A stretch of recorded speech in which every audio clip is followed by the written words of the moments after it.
Okay, ready to dive into another deep dive. Absolutely. Always ready to explore the lives of these fascinating figures from history. Well, today's subject is a bit of a wild card: a chemist, a poet, a showman, and, well, let's just say he had the thing for laughing gas. Ah, Sir Humphry Davy. A true pioneer, a man of boundless curiosity, and a bit of a risk taker, wouldn't you say? Sounds like my kind of guy.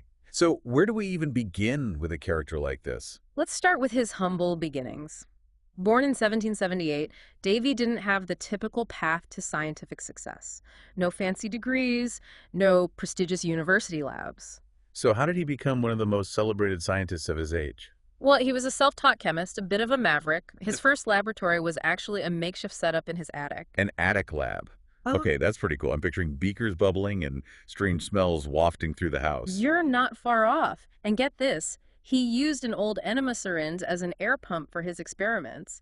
Talk about resourcefulness. That's amazing. Okay, I'm already intrigued.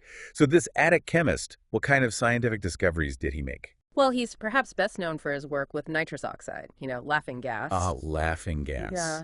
So, was he just throwing parties and getting people giggly? Well, there were certainly parties, and Davy himself enjoyed the euphoric effects of nitrous oxide, but his work went far beyond recreational use. He meticulously documented the effects of the gas, both the pleasurable and the potentially harmful. So, he was a serious scientist, not just a party animal. Absolutely. Davy was a meticulous observer and a gifted experimenter. He understood the importance of careful documentation and rigorous analysis. He wasn't just interested in the giggles, he wanted to understand how this mysterious gas affected the human body and mind. So, he was a pioneer in what we now call psychopharmacology, the study of how drugs affect the brain. You could say that. His work with nitrous oxide helped lay the groundwork for our modern understanding of anesthesia and the therapeutic potential of gases. That's incredible. So, he wasn't just a chemist, he was also a bit of a medical visionary. He was a man ahead of his time in many ways. And remember, this was an era when the very idea of different gases in the air was a new concept. Davy's experiments helped to revolutionize our understanding of the atmosphere and the elements that compose it. Okay, this is already more exciting than any chemistry class I ever took. But you mentioned earlier that he was also a poet. How did those two worlds collide? Well, Davy was a true Renaissance man. He wasn't just a scientist. He was deeply connected to the romantic literary movement of his time. He was close friends with poets like Samuel Taylor Coleridge and Robert Southey. Wow, a chemist hanging out with romantic poets. That's not the typical image of a man in a lab. Davy defied stereotypes. He saw beauty and wonder in both science and art. He believed they were interconnected, both expressions of human creativity and our desire to understand the world around us. So he was a scientist, a poet, a showman, a true polymath. It seems like he was always pushing boundaries, both in his personal life and in his scientific pursuits. Absolutely. And those boundary-pushing tendencies sometimes led him into controversial territory. His nitrous oxide experiments, for example, drew criticism from some who saw them as frivolous and even dangerous. So he wasn't afraid to ruffle some feathers. Not at all. He was a man of strong convictions and a fierce intellect. He wasn't afraid to challenge conventional wisdom or to pursue his research wherever it led him, even if it meant facing criticism or ridicule. I admire that kind of independent spirit. But how did this self-taught chemist from a small town end up at the prestigious Royal Institution? Ah, the Royal Institution. That's where Davy truly became a scientific star. Imagine him at the age of 22, standing before packed audiences, dazzling them with his experiments and witty commentary. Wait, 22. He was barely out of his teens when he landed a job at one of the most prestigious scientific institutions in the world. Yes. His talent and charisma were undeniable. He was a brilliant lecturer, able to make complex scientific concepts accessible and entertaining to a wide audience. And at the Royal Institution, he had access to resources and collaborators that allowed him to push his research even further. This is where his work on electricity and chemical reactions truly took off. Okay, let's talk about that. What were some of his key breakthroughs in these areas? One of his most significant contributions was in the field of electrochemistry. He was fascinated by the newly invented voltaic pile, one of the first electric batteries. While others were simply marveling at this new source of electricity, Davy was determined to understand how it worked at a fundamental level. So he wasn't content with just observing the sparks and shocks. He wanted to delve deeper into the underlying principles. Exactly. And through his meticulous experiments, he was able to correctly identify that the electric current in a voltaic pile was generated by a chemical reaction, not just the voltage difference between metals, as was initially thought. So he was connecting the dots between electricity and chemistry, laying the foundation for our modern understanding of electrochemistry. Precisely. And this led him to another groundbreaking technique, electrolysis. By passing an electric current through chemical compounds, he was able to break them down into their constituent elements. Wait, he could separate elements using electricity? That sounds like something straight out of a science fiction novel. It was a revolutionary technique, and it allowed Davy to isolate and identify several key elements, including sodium, potassium, and chlorine. Think about it. He was essentially shaping the periodic table as we know it. These elements are fundamental building blocks of matter, and he was among the first to isolate them in their pure form. It's a testament to his ingenuity and experimental skill. Remember, he was doing all of this without the advanced laboratory equipment we have today. He was a true pioneer, pushing the boundaries of scientific knowledge with limited resources and an unquenchable thirst for discovery. This is incredible. From laughing gas parties to revolutionizing our understanding of electricity and discovering new elements, Davy's achievements are truly remarkable. And we're just scratching the surface of his story. There's so much more to explore. His invention of the miner's safety lamp, his controversial presidency of the Royal Society, his complex relationship with his protege, Michael Faraday. Okay, hold on. We need to pace ourselves. Mm-hmm. This is shaping up to be one of our most fascinating deep dives yet. We've covered Davy's early life, his groundbreaking work with nitrous oxide, his literary connections, his meteoric rise to the Royal Institution, and his key contributions to electrochemistry. And it sounds like there's so much more to come. There is. In our next installment, we'll delve into Davy's later years, his triumphs and struggles, and the lasting impact of his scientific legacy. Well, I'm on the edge of my seat. This deep dive into Sir Humphry Davy's life is a wild ride, filled with scientific breakthroughs, personal dramas, and enduring questions about the nature of genius, ambition, and legacy. So until next time, keep those minds curious and those imaginations sparked. Welcome back to our deep dive into the life of Sir Humphry Davy. Last time we left off with Davy as a scientific superstar at the Royal Institution, making groundbreaking discoveries in electrochemistry. But his life was never a straight line to success, was it? Not at all. Davy's path was full of twists and turns, and his ambition often led him into uncharted territory, like in 1813, right in the middle of the Napoleonic Wars, when travel between England and France was basically impossible. Yeah, not exactly a time for casual vacations, I'd imagine. Precisely. But in the midst of all this political turmoil, Davy gets an invitation from Napoleon himself. Napoleon, the Emperor of France, inviting an English scientist to Paris during wartime. What was that all about? Well, Napoleon, despite being at war with England, was a big fan of science. He saw Davy's work as something that transcended national boundaries and granted him a special passport to travel to France. Wow. So science diplomacy in action, even during wartime. Exactly. And Davy didn't just go to Paris to collect a medal and shake hands. He continued his research, collaborating with French scientists and even challenging some of their established theories. I remember reading about that. He took on Lavoisier, the giant of French chemistry, didn't he? He did. Davy questioned Lavoisier's theory about oxygen being the key element in all acids.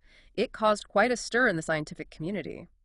So even amidst war, science found a way to foster collaboration and challenge existing ideas. Absolutely. It's a testament to the power of scientific inquiry and the pursuit of knowledge, even across political divides. But back in England, weren't there some who saw this trip as a betrayal? There were indeed.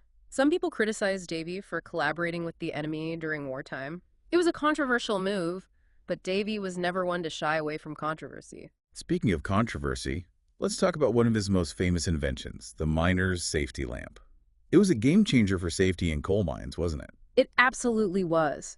Before the safety lamp, coal mines were incredibly dangerous places. Flammable gases like methane could easily ignite, leading to deadly explosions. I can only imagine how terrifying it must have been to work in those conditions. It was a constant threat, and Davy, moved by the stories of these mining accidents, set out to find a solution.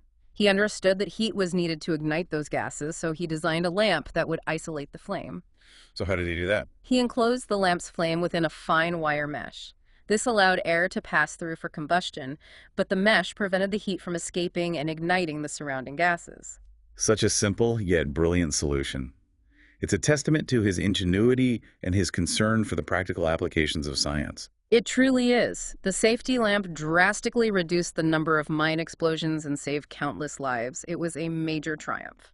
But I seem to recall some controversy surrounding the invention of the safety lamp as well. You're right. There were other inventors working on similar designs at the time, which led to disputes over who deserved credit for the invention. So, a battle over priority and recognition. Sounds familiar. It does, doesn't it? Davy, with his strong personality and determination to secure his legacy, found himself in the middle of these disputes, which, unfortunately, tarnished his reputation a bit. It's a shame that such a life-saving invention became entangled in those sorts of conflicts. But let's shift gears for a moment and talk about his relationship with Michael Faraday, who, as we know, went on to make groundbreaking discoveries in electromagnetism. They had a rather complex relationship, didn't they? They did. It was a story of mentorship, collaboration, and eventually rivalry, even a bit of a falling out, you could say. Faraday started as Davy's assistant, but his talent was undeniable. He was quickly making significant contributions to Davy's research. Sounds like the student was beginning to surpass the master. In some ways, yes. And as Faraday grew in stature, the dynamics between the two men shifted. Did Davy feel threatened by Faraday's rising star? It's possible. Davy was used to being the center of attention, the brilliant mind everyone looked up to. And as Faraday's talents blossomed, some tensions emerged. I've read about some accusations of plagiarism and professional jealousy between them. What was that all about? Well, there was an incident where Faraday made a breakthrough with liquefied chlorine, an experiment Davy himself had suggested. So Davy felt he deserved more credit. It seems so, and while Faraday always acknowledged Davy's inspiration, this incident, along with others, created a rift between them. It's almost a classic tale, isn't it? The mentor struggling to let go as the protege steps into the limelight. It is a familiar theme, and in Davy's case, his declining health and the challenges he was facing at the Royal Society likely exacerbated these tensions. Speaking of the Royal Society, didn't Davy become president of that prestigious institution? He did. It was a position he held with great pride, but it also brought its share of difficulties. I imagine leading such an organization is no easy feat. It certainly wasn't for Davy. He had grand plans to reform the Royal Society, to make it more meritocratic and focused on cutting-edge research. Sounds like he was aiming for a major shakeup. He was. But his reform efforts met with resistance from some members who preferred the traditional ways of doing things. So the old guard versus the reformer.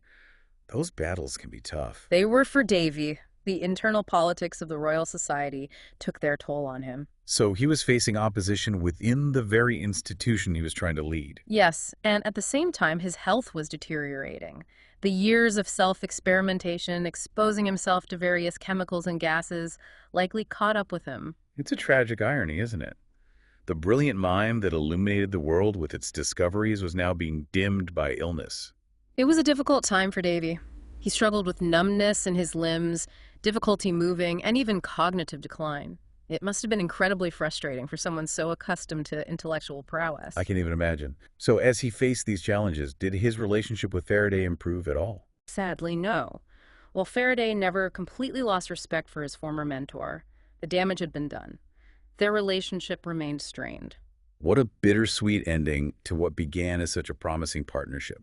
What a reminder that even in the world of science, where logic and reason supposedly reign supreme, human emotions and conflicts can still have a profound impact. Absolutely.